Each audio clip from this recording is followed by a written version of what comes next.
ఎందుకంటే ముఖ్యంగా విద్యార్థులతో మాట్లాడేటువంటి అవకాశం ఉంది.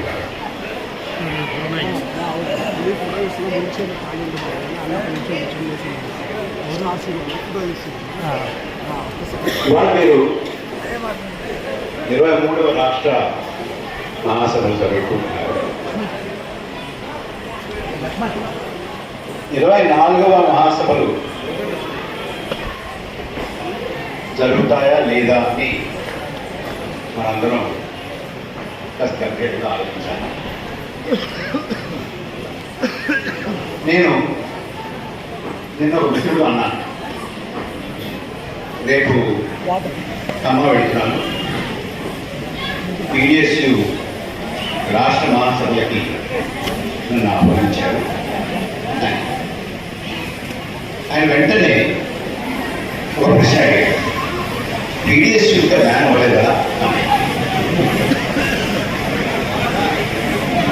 ఇది కొంచెం గంభీరంగా ఆలోచించాల్సిన విషయం. నేను చదువుతే చెప్పట్లేదు. దేశ పరిస్థితి బాగాలేదు. మనం ఎన్నాళ్ళటువంటి సభలు పెట్టుకోగలము, ఎన్నాళ్ళు బహిరంగంగా తిరగలము, ఇవాళ నాకు చెప్పలేదు. మనకి ప్రతి ఆగస్టు 15కి ఎర్రకోట మీద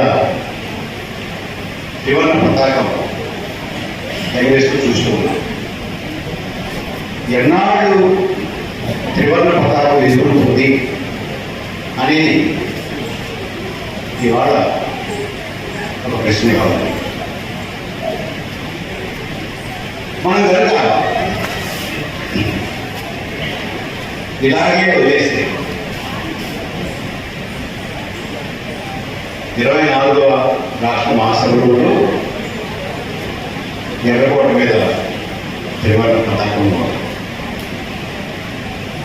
మిమ్మల్ని కంగారు పెట్టాలని చెప్పండి.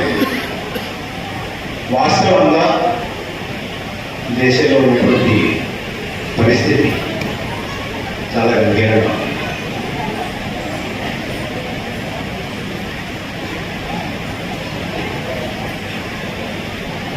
రాజధాని ఎదుర్కోవడంలో విద్యార్థులు, మేధావులు ఏం చేయాలి?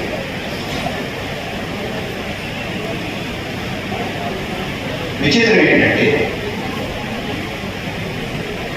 విద్యార్థులు, మేధావులు, చదువుకున్నవాడు వీళ్ళు వదిలేస్తే కరకాల ప్రభాకర్,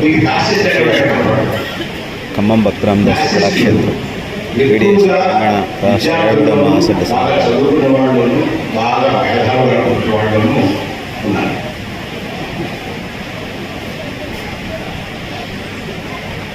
ఇది మన దేశానికి ప్రత్యేకత కాదు. ప్రపంచంలో ఎక్కడ ఫ్యాసిజం ఉన్నా కూడా, వచ్చినా కూడా ముందు వరుసలో ఆ ఫ్యాసిజాన్ని బలపరిచేటువంటి వారు మేధావులు, విద్యార్థులు, శాస్త్రవేత్తలు, సంగీత కళాకారులు, పెద్ద పెద్దవాడు.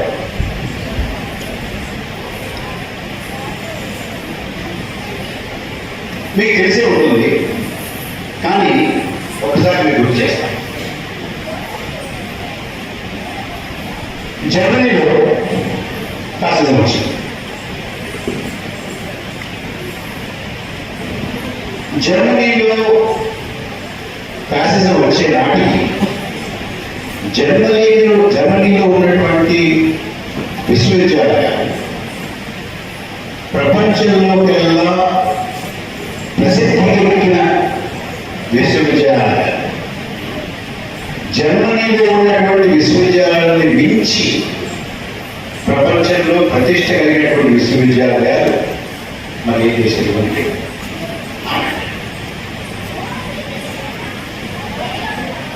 సైన్సెస్లో నోబెల్ ప్రైజ్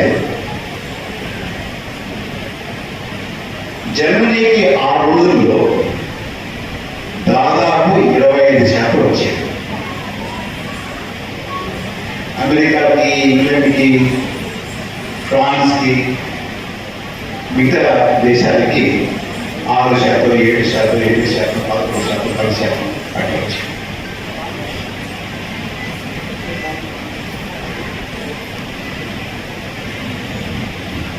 జర్మనీలో ఉన్నత విద్య అభ్యసిస్తున్నారు అంటే, అభ్యసించారు అంటే, విశ్వవిద్యాలయంలో ఉన్నారు అంటే అందులో సుమారుగా 90% మించి నాజీ పార్టీలో సభ్యులయ్యారు.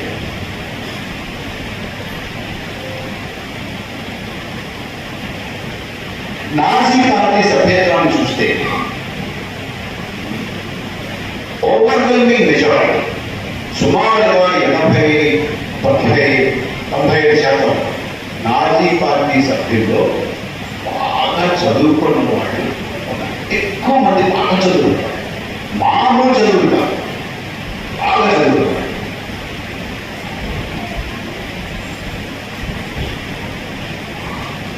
మీకు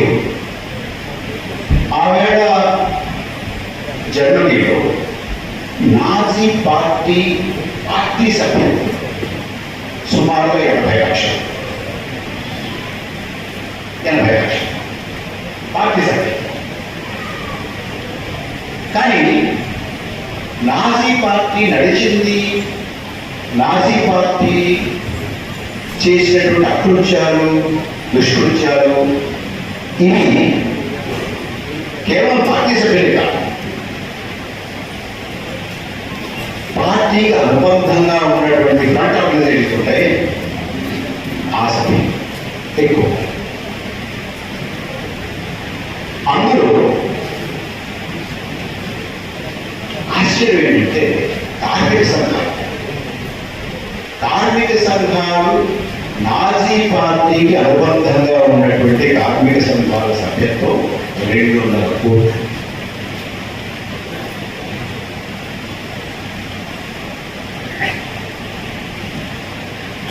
సమాజంలో మంచి చేయాలి, వెల్ఫేర్ ఆర్గనైజేషన్స్ ఉంటాయి కదా, నాజీ పార్టీకి అనుబంధంగా ఉన్నటువంటి వెల్ఫేర్ ఆర్గనైజేషన్స్ వాటి సభ్యత్వం వాటిలో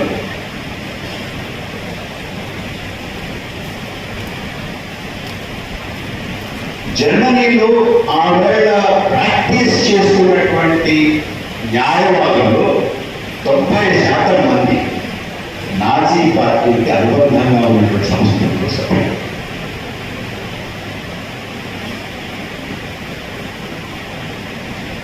ఆవేళ జర్మనీ జనాభా సుమారుగా 5 కోట్లతో, అందులో 4.5 కోట్ల మంది ప్రత్యక్షంగా కానీ పరోక్షంగా కానీ నాజీ పార్టీలో సభ్యత్వం కానీ సంబంధాలు కానీ కలిగి ఉన్నారు.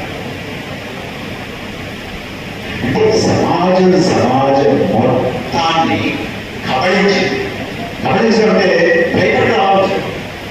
భయపెట్టడం అవన్నీ పక్కన. వీరందరూ కూడా అందులో సభ్యత్వం, వాటి అనుబంధ సంఘాలలో సభ్యత్వం కలిగి ఉన్నాయి. జర్మన్ దేశస్థులయ్యి నాజీ పార్టీ చేస్తున్నటువంటిది తప్పు, ఇది సరైనటువంటిది కాదు, ఇది అమానుషం అని ప్రతిఘటిద్దాము అనుకున్నటువంటి వాళ్ళు, వ్యతిరేకించినటువంటి వాళ్ళు సుమారుగా 10 లక్షల మంది. మనం చాలాసార్లు మామూలుగా ఎలా మాట్లాడుకుంటామంటే యూదులు ఏం చేశారు మాట్లాడుకుంటాం. యూదులు కానటువంటి వారు, జర్మనీ దేశస్థులు యూదులు కానటువంటి వారు దగ్గరగా 10 లక్షల మందిని ఖైదు చేశారు. అందులో 40,000 మందిని చంపేశారు.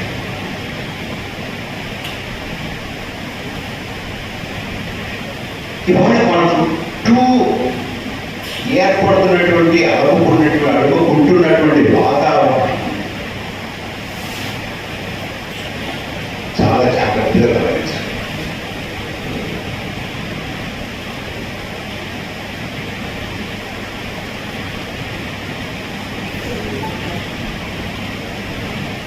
ఈ ఫ్యాసిజం అనేటటువంటిది అంత తేలిగ్గా ఏది తెలియకుండా తెలియకుండా చదువుకోకుండా మిషన్ తెలియని క్లాసెస్లో వెళ్తాడు, మతోన్మాదాలు వెళ్తాడు, ఈ క్లాసెస్ వెంట పరిగెడతాడు అనుకోవడం శుద్ధపడమాట. దయచేసి మొట్టమొదట మనం ఎలా ప్రతిఘటించాలి, ఎలా ఎదుర్కోవాలి అని మాట్లాడుతున్న ముందు దీని ఒక స్వరూపాలు అర్థం చేసుకోవాలి. చదువుకోని వాడు, తెలియకు వాడు, సభ్యతా సంస్కారం లేనివాడు వీడిగా చేరి ఇవన్నీ ఉన్నాయనుకున్న వాళ్ళు, ఇవన్నీ ఉన్నాయని లోకమంతా నమ్మినటువంటి వాడు. ఎవరు చూస్తే వీళ్ళంతా సభ్యత సంస్కారం ఉంది, బాగా చదువుకున్నారు, లాయర్లు, డాక్టర్లు, సంగీత విద్వాంసులు, యూనివర్సిటీలో ప్రొఫెసర్లు, పెద్ద పెద్ద ఉద్యోగాలు చేసేటువంటి వాడు, ప్రభుత్వాలను పనులు నడిపేటువంటి వారు, జడ్జీలుగా ఉన్నటువంటి వారు, శాస్త్రవేత్తలుగా ఉన్నటువంటి వారు, వారు నాజీ పార్టీకి, ఫ్యాసిజానికి బలమైనటువంటి అండగా నిలబడినటువంటి ఆశ్చర్యం ఏంటంటే యుద్ధం అయిపోయిన తర్వాత, జర్మనీ ఓడిపోయిన తర్వాత, హిట్లర్ చనిపోయిన తర్వాత 46 నుంచి అక్కడ సర్వే జరుగుతుంటాయి కదండి. 46లో జర్మనీలో 37% మంది జర్మన్లు, 37% మంది జర్మన్లు జ్యూస్ చంపడం అనేది కరెక్టే. 1946 ఆర్యులు కానిటువంటి వారిని చంపడం అనేది సబబైనటువంటిది అని వారి అభిప్రాయం. 37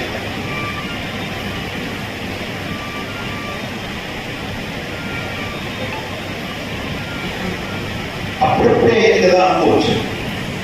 కానీ 1952 అంటే యుద్ధం అయిపోయినటువంటి 6 సంవత్సరాల తర్వాత ఒకప్పుడు సుమారుగా 40% మంది నాజీజం మంచిదే, కానీ అమలులో కొంచెం అవగాహన జరిగింది.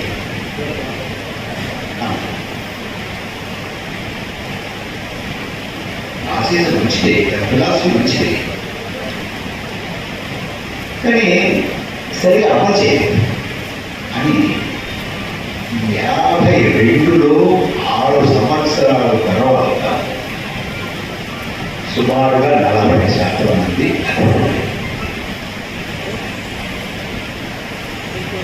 ఇంచుమించు అదే సమయం 6 ఏళ్ల తర్వాత మళ్ళీ అదే సమయం ఇంతమంది జ్యూస్ చంపేశారు కదా దేశంలో. మీకు ఏమనిపిస్తుంది? కేవలం 5% మంది మాత్రమే బాధగా ఉంది, ఏదో తప్పు జరిగింది. ఓన్లీ 5%.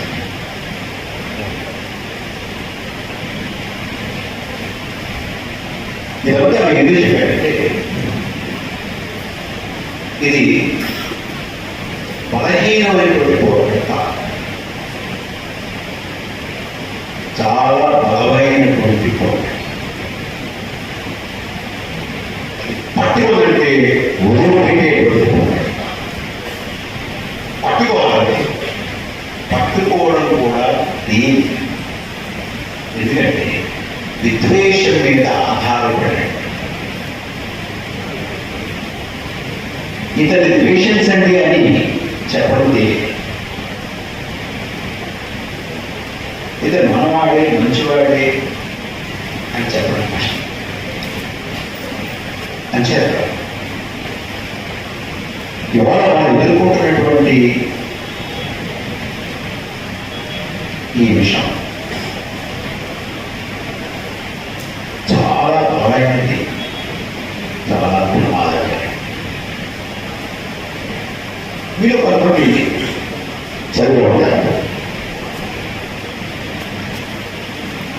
ఆల్బర్ట్ క్యామూ నవల నాకు చాలా ఇష్టమైనది. The plague, the best plague. తిరుగుతూ ఏంటంటే ఒక ఊళ్ళో ప్లేగ్ వస్తుంది. మన మధ్య కోవిడ్ వస్తుంది అలా చచ్చిపోతుంది. లాక్డౌన్ పెట్టిస్తాను, లాక్డౌన్ పెట్టించాను. ఇలా చచ్చిపోతున్నాడు. డాక్టర్ గారు అందరికీ వైద్యం చేస్తున్నారు. ఆయన ఇంకో ఇద్దరు ఆయన సహాయం చాలా మందిని కాపాడారు. తగ్గుతుంది బట్టి మరణం తగ్గుతుంది. ఆఖరికి ఒక రోజు మరణాలు ఆగింది. ఎవరు చనిపోవాలి? ఆ ఎలకలో కూడా కనపడుతుంది. ఎలకలో వచ్చిందంటే అప్పుడే పోయి అయితే లాక్డౌన్ ఇచ్చేసింది. అక్కడ ఉన్నటువంటి మున్సిపల్ అథారిటీస్, కార్పొరేషన్ వాళ్ళు లాక్డౌన్ తీశారు. అందరూ నిధులు వచ్చి పెద్దగా ఉత్సవాలు చేసుకుంటున్నారు. డబ్బు కొట్టేవాళ్ళు అవుతున్నారు, డాన్సులు చేసేవాళ్ళు డాన్సులు చేస్తున్నారు, తాగేవాళ్ళు అవుతున్నారు, అరిచేవాళ్ళు వస్తున్నారు, పాటలు పాటలు. ఇన్నాళ్ళుగా అందరికీ వైద్యం చేసి ప్రాణాలు కాపాడినటువంటి ఆ డాక్టర్ గారు మాత్రం ఇక్కడ లేదు. డాక్టర్ నుంచి అందరికీ ఆయన ఉత్సవాలు పాల్గొనలేదు, ఉత్సవాలు సరిపోలేదు. ఆయన అన్నాళ్ళు సాయం చేసినటువంటి మనిషి డాక్టర్ గారు ఏంటి మీరు ఎందుకంటే don't want to participate in celebrations? వీళ్ళు మాత్రం ఉత్సవాలు పాల్గొనరు కదా.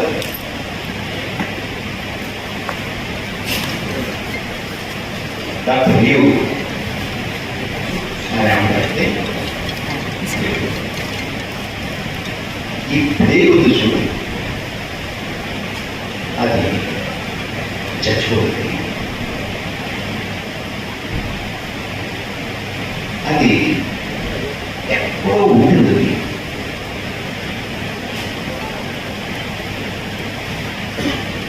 కిటికీలో, బూట్లో,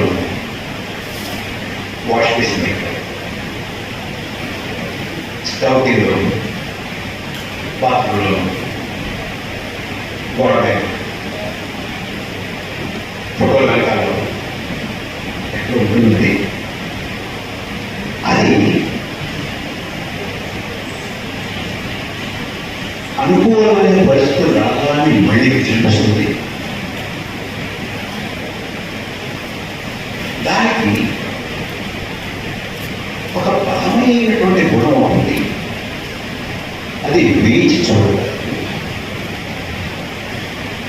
సంవత్సరం అవుతుంది, 2 ఏళ్ళు అవుతుంది, 5 ఏళ్ళు అవుతుంది, 7 ఏళ్ళు అవుతుంది, 10 ఏళ్ళు అవుతుంది, 15 ఏళ్ళు అవుతుంది, 25 ఏళ్ళు అవుతుంది, 50 ఏళ్ళు అవుతుంది, 100 ఏళ్ళు కూడా అవుతుంది. 100 ఏళ్ళు కూడా ఆగి అనుకూలించడానికి పరిస్థితులు ఒక్కసారి పార్టీకి జరుగుతుంది. అంచేత ఎవ్వరూ కూడా ఉత్సవాలు చేసుకోకూడదు, అలా జాగ్రత్తగా చూడాలి, అప్రమత్తంగా ఉండాలి అని డాక్టర్ చెప్పారు. మీకు ఏమవుతుంది?